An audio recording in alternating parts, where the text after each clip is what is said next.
Welcome to Crypto Tips. So today I wanted to take a look at the top cryptocurrency exchanges and see what they have to offer. This list will be covering centralized exchanges. So for those of you who are new to crypto, yes, the exchanges I'll be going over today are all centralized. They use centralized servers and are a single entity that holds your funds and is subjected to regulations. So keep an eye out for when I feature a list of decentralized exchanges. Those are the exchanges that are peer-to-peer and require little to no personal information to join. They also do not hold your funds for you, so they are not seen as a honeypot for hackers. Now, to briefly go over a few of the exchanges that are most commonly used. Coinbase is very user-friendly, but perhaps most well-known now because of the attention from the IRS investigation that was launched nearly a year ago. Kraken is less user-friendly, but has maintained a very good reputation throughout the years. Poloniex is strictly a cryptocurrency exchange, so you cannot deposit or withdraw fiat, but it has a good amount of volume, so trades don't take long. Bittrex is very similar to Poloniex in regards to trading capabilities and the fact that you cannot fund your account with fiat currency. Also, Shapeshift is an exchange that does not hold your funds. Instead, it is a fast way to trade one crypto for another. So now that we've looked at the top dogs of cryptocurrency, let's see how they choose to differentiate themselves. What are their fees? What coins do they support? And what do you need to do to get an account? So as always, you can find links to all of the following information in the description of this video. So with Coinbase, there has been a lot of attention regarding the IRS investigation. But in my opinion, Coinbase is only the first crypto exchange to be targeted by the IRS. They certainly won't be the last, which is all the more reason to consider looking into the use of decentralized exchanges. But in the meantime, Coinbase, it's important to note that it is not available for use in Hawaii, Wyoming, or Minnesota. So the conversion fees vary depending on your location and also your method of buying and selling on Coinbase. They don't charge your fees to use their wallet service, but if you transfer to a different wallet, they might pass on the network miner's fee to you. And if they do, they will notify you this during the transaction. So the coins supported on Coinbase include Bitcoin, Ethereum, Litecoin, and in addition to letting you fund your account with fiat currencies like USD and Euro. The verification requirements for Coinbase, as with any exchange, you can expect to raise your limits by providing more of your personal information. You can get the bare minimum wallet with your full name and email. If you want to make a purchase using your credit or debit card, then you'll have to provide your bank details and verify your identity with government-issued identification. Kraken is meant for experienced traders. You can trade with many different cryptos as well as a number of different fiat currencies. Kraken also allows for margin trading. So Kraken also is known for having relatively low fees compared to other big cryptocurrency exchanges. There are a few variables that will determine the fees you will pay. Things like the amount that you are trading, which currency pairs you are trading, and the tier of your account are all taken into account when Kraken calculates your fees. These fees can range from 0% to 0.26%.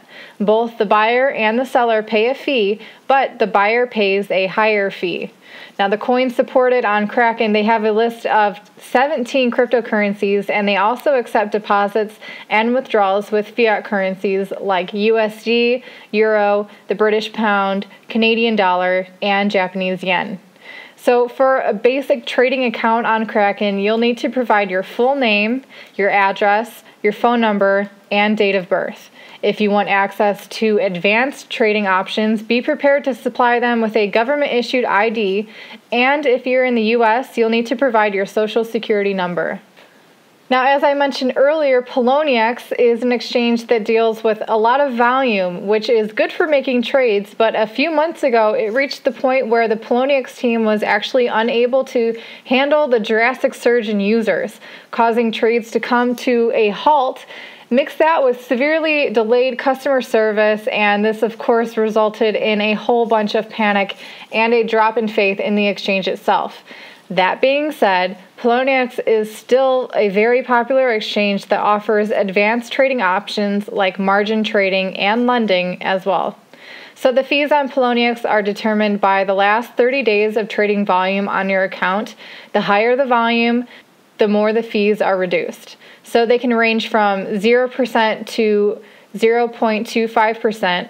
Also, there will be a 15% fee applied to earned interest for lenders. So Poloniex supports 101 cryptocurrencies. You can see the full list by checking out the links down below in the description. Again, like Kraken, for the basic level of trading on Poloniex, you'll need to provide your name, phone number, address, and date of birth. This gives you a $2,000 a day deposit and withdrawal limit. And with the level 2 verification, you'll need to provide proof of identity with a government-issued photo ID, and this will bring you up to $25,000 daily deposit and withdrawal limit. Bittrex also is an exchange designed purely for cryptocurrencies, and I personally think this exchange is slightly better designed than Poloniex and far better than Kraken. So Bittrex applies a blanket 0.25% commission fee for all trades. They will not apply additional fees for deposits and withdrawals other than the normal network fees applied by the miners of that particular coin.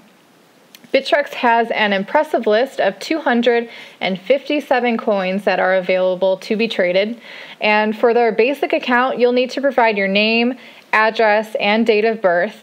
If they cannot verify this information with public records, you can verify yourself by submitting your mobile phone number and verify yourself through text message.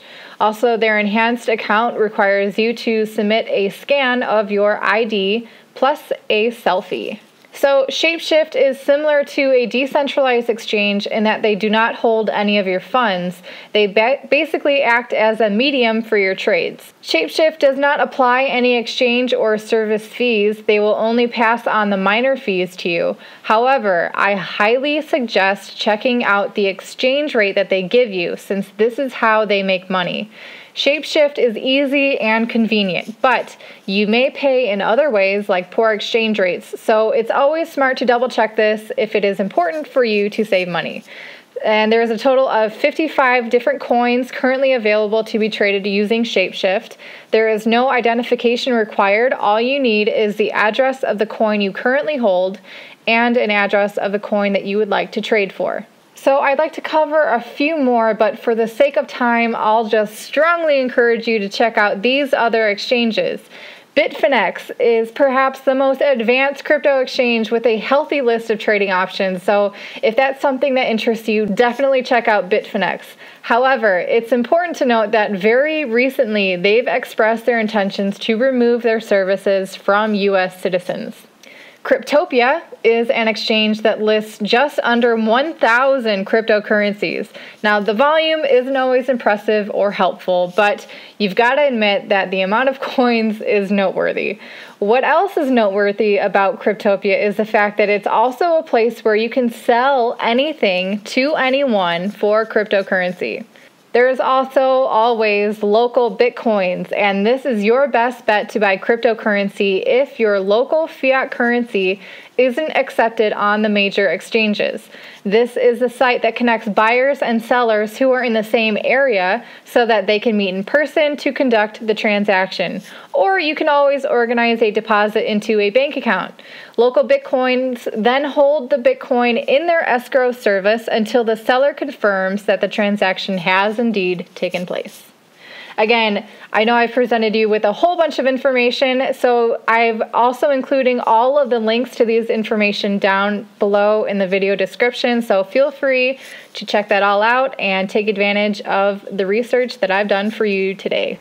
That's all I've got for you today on Crypto Tips, so if you like what you see here, give this video a like, share this one with your friends so you can spread the crypto knowledge, and if you're new, don't forget to subscribe to Crypto Tips right here to get your weekly fix of all things crypto.